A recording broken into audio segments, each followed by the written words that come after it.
দর্শকের যে উন্মাদনা, যে উচ্ছ্বাস, তাতে তুফান 2 তো আমাদের করতেই হবে মনে হয়, নাকি রাফি? খুব তাড়াতাড়ি ইনশাআল্লাহ তুফান পাবো।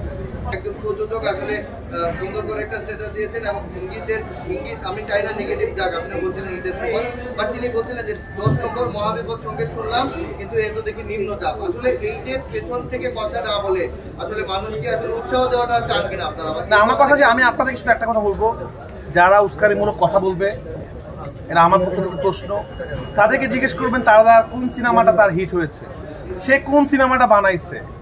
সে সিনেমা নিয়ে কমেন্ট করতে পারবে যার সিনেমা দর্শক দেখে, যার সিনেমা নিজেই দর্শক দেখে না সে কমেন্ট করতে পারবে না। শুধু তার কমেন্ট আপনি নেন কেন? সে চায় এমন কমেন্ট করে ভাইরাল হওয়ার জন্য। তাদেরকে আপনারা ভাইরাল করেছেন, চিন্তা করে একটা উল্টাপাল্টা কিছু বলবো, ভাইরাল হয়ে যাবো। তো এইরকম ভাইরাল মানুষদের কথা আমি শুনি না, কারণ আমি তাদের কথা শুনবো যারা কাছ থেকে আমি একটু শিখতে পারবো। তো যারা নিজেদের কোনো সিনেমা নাই, দিনের সিনেমা মানুষ একদিনও দেখে না, সে আমার সিনেমাতে কমেন্ট করার কীভাবে কমেন্ট করে তার উত্তর দিব কেন? আমি সে তো চায় আমি উত্তরটা যেন দেই, কারণ সে আলোচনা থাকতে চায় এবং আপনারা তাদেরকে আলোচনা রাখেন। যারা উদ্দেশ্যপ্রণোদিতভাবে সোশ্যাল মিডিয়া বা সংবাদ মাধ্যমে তুফানের নেগেটিভ প্রচারণা চালাচ্ছে, তাদেরকে তুফান দেখার জন্য আমন্ত্রণ জানাবেন না? তাদেরকে আমি থ্যাংক ইউ জানাচ্ছি। আপনারা আমাদের তুফানের প্রমোশন করে দিচ্ছেন, আপনারা আরও প্রমোশন করুন।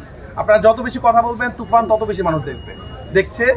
ঈদের আগে একবার প্রমোশন করেছেন, আপনারা আবার প্রমোশন করুন। আপনাদের প্রমোশনের জন্যই মানুষ টিকিট পাচ্ছে না।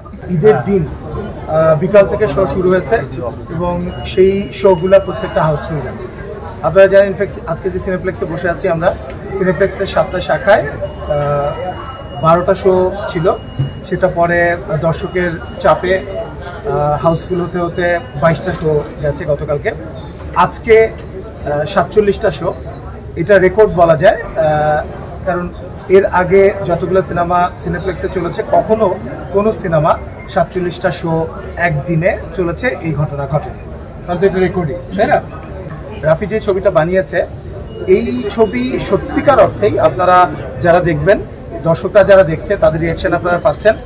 এই ছবি কিন্তু বাংলাদেশে আগে হয়নি, in terms of visual, in terms of sound, in terms of story telling এবং গল্প বলবার যে ধরন, ইন্টারন্যাশনাল স্ট্যান্ডার্ডে content film at the same time commercial, এই সিনেমা আসলে এই প্রথম হয়েছে। আমি কালকে 7:30টায় SKS-এ শো দেখলাম। আমি এর আগে তো আমরা দেখেছি, কিন্তু সেটা ছোট স্ক্রিনে হয়তো প্রিভিউ করার জন্য, কিন্তু গতকালকে SKS-এ আমি শোটা দেখে আমি নিজেই আসলে খুবই কি বলবো, যে এই সিনেমা আসলেই বাংলাদেশে প্রথম করেছে। কংগ্রেচুলেশনস রাফি। অফকোর্স এটা কোলাবোরেটিভ এফোর্ট হলেও রাফির কৃতিত্ব সবচেয়ে বেশি আমি বলবো। গতকালকে আপনি বগুড়ার মধুবন বলেন, আপনার ময়মনসিংহের ছায়াবানি বলেন, যশোরের মণিহার বলেন, আপনি খুলনার লিবার্টি বলেন, আপনি যেখানে, এমনকি সিঙ্গেল স্ক্রিনগুলো প্রত্যেকটা হাউসফুল। বাংলাদেশে ঢাকা শহরের মধুমিতা, শ্যামলী সব হাউসফুল। আজকে তো এই মুহূর্তে যত শো চলছে সব হাউসফুল। সো এটা রেকর্ড ভাঙার বিষয় না, বিষয়টা খুবই আনন্দের। আজকে যদি আমাদের সিনেমাটা ভালো যায়, তাহলে পরে যে সিনেমাটা আসছে সেটা যারই হোক না কেন, যে প্রযোজকেরই হোক না কেন, যে ডিরেক্টরই হোক না কেন, আমরা চাই সেটাও ভালো যাক। ইনফ্যাক্ট আজকে যে দর্শক হলমুখী হলো, এই কারণে কিন্তু পরের সিনেমাগুলো ভালো যাবে। দর্শকের যে উন্মাদনা, যে উচ্ছ্বাস, তাতে তুফান 2 তো আমাদের করতেই হবে মনে হয়, নাকি রাফি? খুব তাড়াতাড়ি ইনশাআল্লাহ তুফান পাবো। আমরা হুক করে সিনেমার লাস্টে আমরা হয়তো এইভাবে লিখে দিই তুফান 2 এমন জায়গায় শেষ হচ্ছে, তুফান 1 এমন জায়গায় শেষ হচ্ছে, আমরা প্ল্যান করে রেখেছি। তুফান 1টা আপাতত দেখুক, ইনশাআল্লাহ বাকিটা আমরা পরে অফিসিয়ালি ঘোষণা করব। আমরা দেখুন চলচ্চিত্রকে নিয়ে আপনারা কালকে সিনেমা দেখলেন, সাকিব ভাইকে নিয়ে দর্শকদের সঙ্গে সিনেমা দেখার কোনো ইচ্ছা আছে?